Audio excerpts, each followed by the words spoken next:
did not invite her here.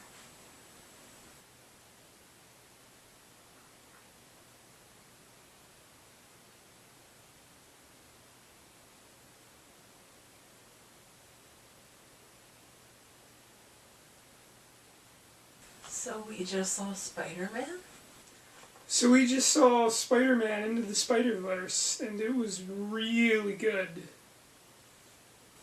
And that's the end of our review. I think I've said all I want to say. Wow, what a funny joke. I say after making the quiet joke for the 20th time I don't in a row. think you can call me out on that. At least mine was new. No, it wasn't.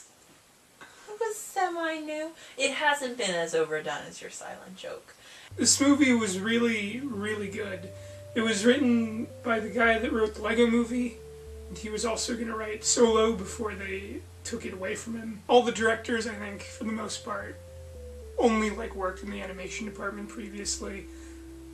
I think that showed because they definitely knew what they were doing. I feel like everybody who had a hand in this movie knew exactly what they were doing, and it was awesome.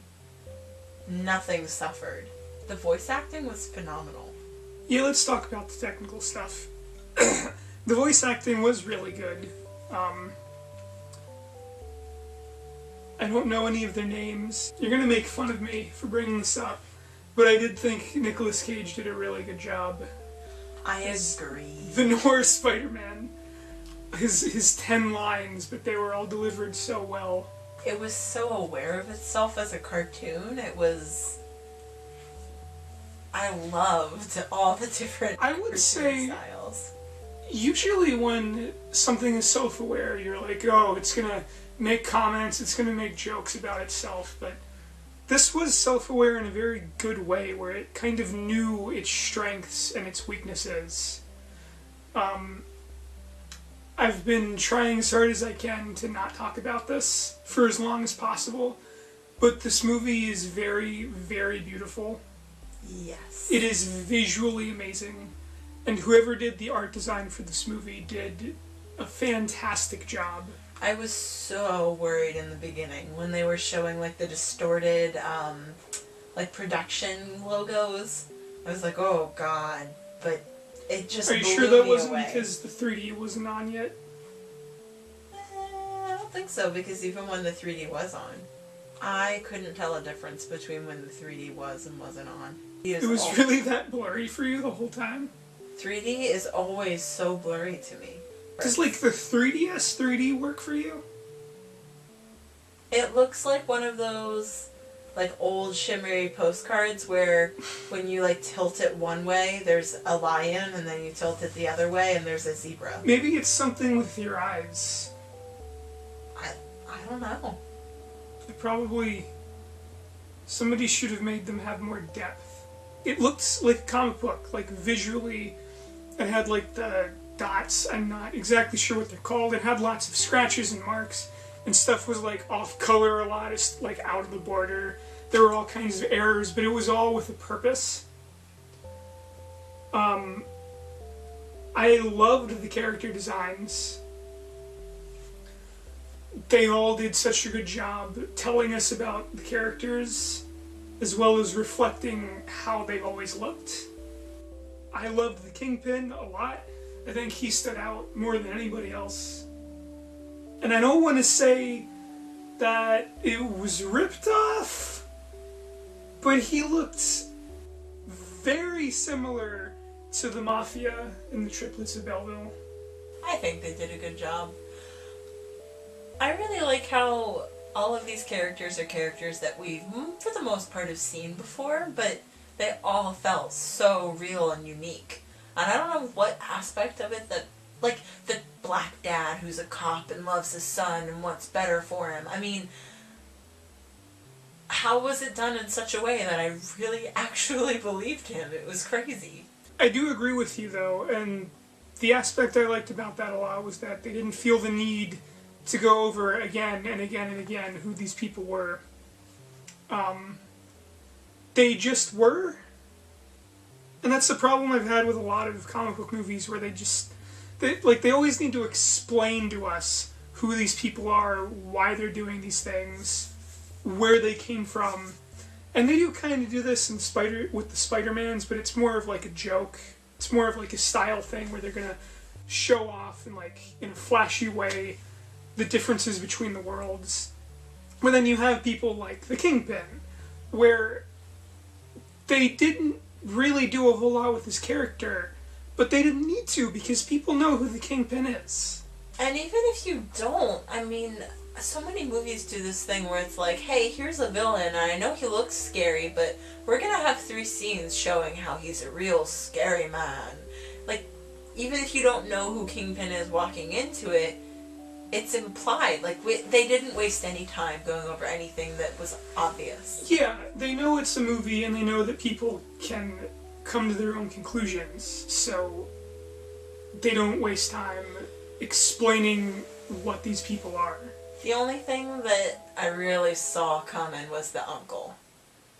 I feel like they Really? Yeah, I feel like they could have done a better job of not making that so obvious. Well, let's not talk about that yet. Okay. They did a very, very, very good job making Kingpin a threatening villain, and they did that by actually having him kill somebody. And this is a children's film. I would highly recommend it to children.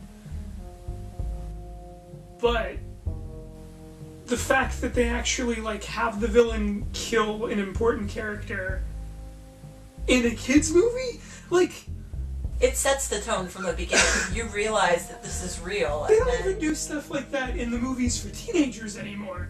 What Marvel movie has ever been this bold? You know? It was... Yeah. I mean, Infinity War, but no, outside of that, everything's always been so safe and so, we're gonna tiptoe around the villain being bad. I would argue that even Infinity War feels very weightless because it's not real. This had a lot of weight. It carried a lot of tone, and it set it's... Early on, you knew what this movie was gonna have happening. It was... So this is a really interesting origin story, I felt, because it kind of took all of these different versions of Peter Parker and then showcased what makes them them.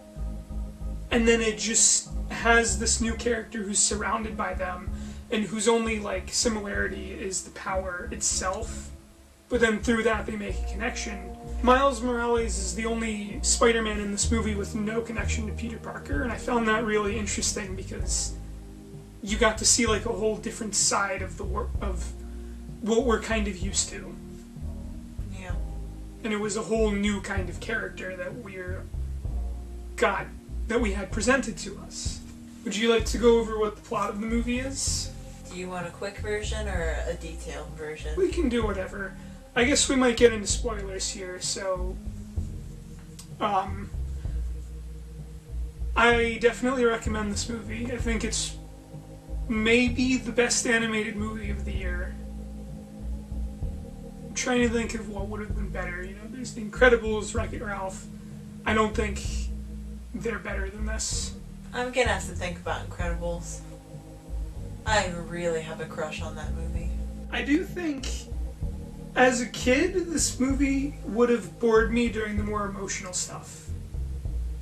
But that's okay, because we've talked about this before, then they'll grow up liking this movie and it'll take on a whole nother meaning. But it is funny enough and there's enough action to hold a child's interest. And I mean, it's Spider-Man. Also, the action was awesome. The fighting was so cool. There was another animated movie that had really good... That's The Incredibles. I'm thinking of The Incredibles. That's 2 animated movies now this year that have significantly better fights than these live-action movies because they actually do fun things with their powers. Yeah, I really liked the Miles v. Spider-Man. I like how his powers were just a little bit different than everyone else's and how a lot of the action wasn't just... Well, I think it was a different spider that bit him. Oh, yeah, okay. But... I love that in the movie. They kept referencing 42, which, if I'm correct, is the universe that Miles is from. Universe 42. There were like 42s everywhere in the movie. I did notice that. I didn't know what it was. I really liked how the action wasn't just what we've seen Spider-Man do before, but they did a lot of playing off of each other. Like, you know, the three of them at the end, or even just Peter, B. Parker, and Miles, the way they kind of team tagged, it was fun to see the webs do more than just swinging and kicking and swinging. And also, I loved every joke with Peter Porker. I really didn't expect to like him that much, and I liked every joke. Why did you not expect to like Peter Porker? I don't know, I thought it would just be annoying, and it wasn't. Alrighty, so, spoilers. Kingpin is developing this thing to open a portal so that he can like, be back with his wife and his child who died in a car crash. He wants to kidnap an alternate reality where him and his wife and his son exist. And funnily enough, this is the exact same plot as Big Hero 6. I don't... Remember Big Hero 6? Shut up. Big Hero 6 won an Oscar. I hate you.